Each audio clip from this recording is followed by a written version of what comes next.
Кто за отмену декрета? Давайте. Фамилия ваша?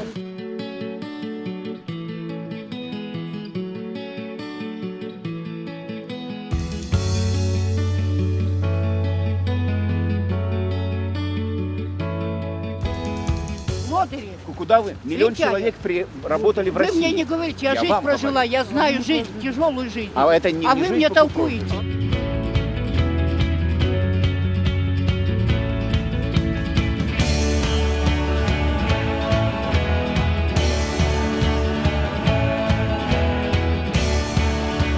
На бирже, кругом работы нет. Он не может устроиться с любым образованием.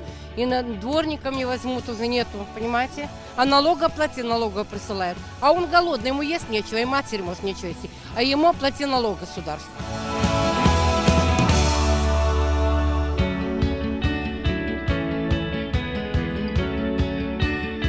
Ну что, мы планировали годину, отпрацавали супер. Реакция понятна, да?